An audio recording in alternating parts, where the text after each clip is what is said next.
کہ بچپن میں امام محمد تقی علیہ السلام نے ایک بہت بڑے عالم سے مناظرہ کیا. ایک بہت بڑا عالم آیا تھا جس کا نام تاریخ نے یحییٰ بن اقسم لکھا. وہ آیا تھا امام کو پڑھانے کے واسطے.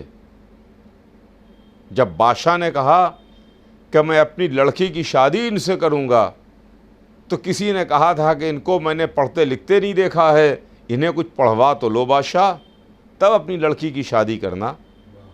تو بادشاہ نے بھی جل کے کہہ دیا کہ جس کو تم سب سے بڑا عالم مانتے ہو اس کو لے کے آؤ پڑھانے کے واسطے. سب سے بڑا عالم جو ہے اس کو لے کے آؤ. تو 90 برس کا بڈھا یحییٰ بن اقسم آیا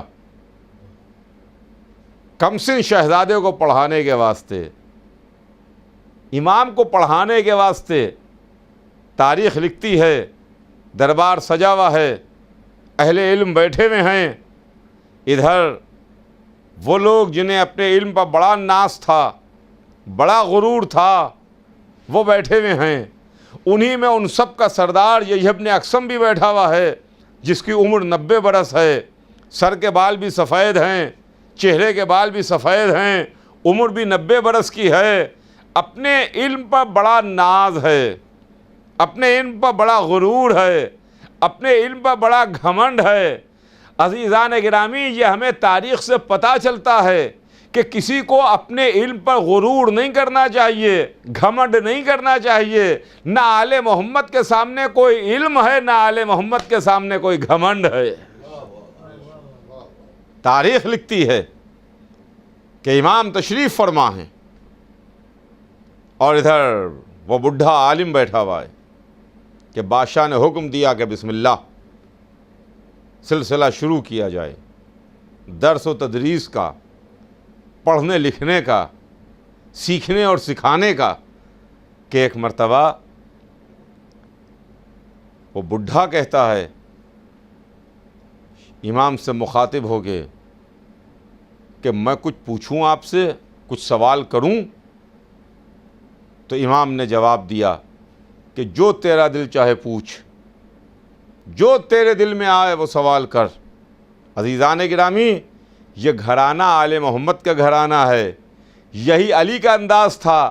منبر کوفہ پر علی نے کہا تھا کہ سلونی، جو تمہارا دل چاہے سوال کرو. امام محمد تقی علیہ السلام کہہ رہے ہیں جو تیرا دل چاہے پوچھ لے.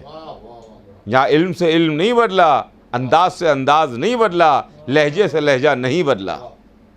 جو تیرا دل چاہے پوچھ لے. تو یحییٰ بن اقسم نے ایک سوال کیا کہ اگر کوئی حالت احرام میں شکار کھیلے تو اس کا کفارہ کیا ہے؟ کہ ایک مرتبہ امام نے کہا سوال تیرا محمل ہے، اسے واضح کر. شکار کھیلنے والا مرد تھا یا عورت؟ عالم تھا یا جاہل؟ ہل میں شکار کیا تھا کہ حرم میں؟ اپنے فعل پر نادم تھا یا مصر تھا؟ بول کیا ہے؟ بڈھا اپنے سوال میں خود ہی الجھ کے رہ گیا، کیا جواب دے، خاموش ہو گیا. کہ ایک مرتبہ امام نے خود ہی ہر مسئلے کو واضح کیا. اگر عورت ہے تو یہ ہے، مرد ہے تو یہ ہے، ہل میں کیا تو یہ ہے، اور حرم میں کیا تو یہ ہے، اور دن میں شکار کیا تو یہ مسئلہ، اور رات میں ہے تو یہ مسئلہ. امام نے ہر مسئلے کو الگ الگ واضح کیا. اب جب ہر مسئلہ واضح ہوا اور بڈھا ذلیل ہوا، اپنے سوال میں خود ہی الجھ کے رہ گیا، تو چاہیے تو یہ تھا کہ امام کے ہاتھ چومتا اٹھ کے چلا جاتا. مگر خدا کی قسم، جس کے مقدر میں رسوائی لکھی ہوتی ہے اسے کوئی عزت نہیں دے سکتا.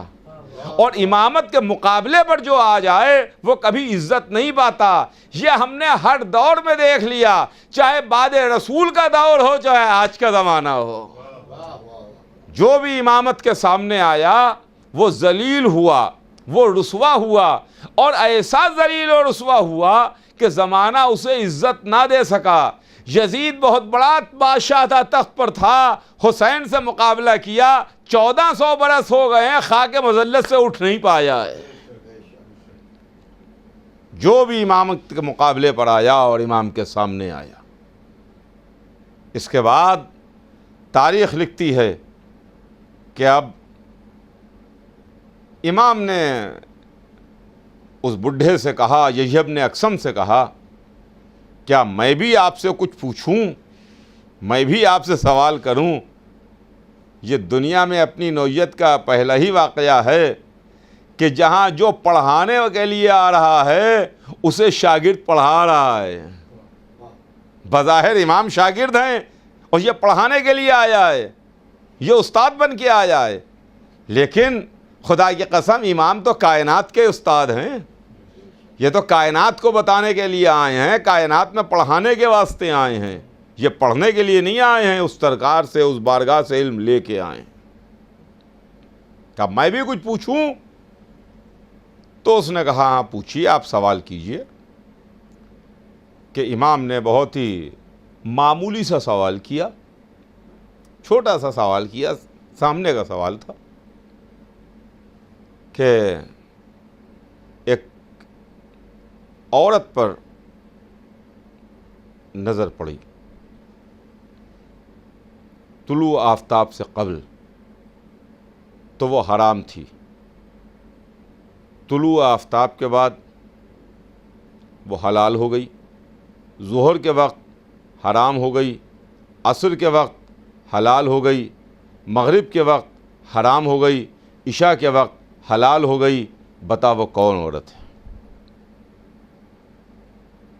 جیسے ہی امام نے سوال کیا مجمع میں سناٹا چھا گیا، دربار میں سناٹا، امام سوال کر کے خاموش بیٹھ گئے۔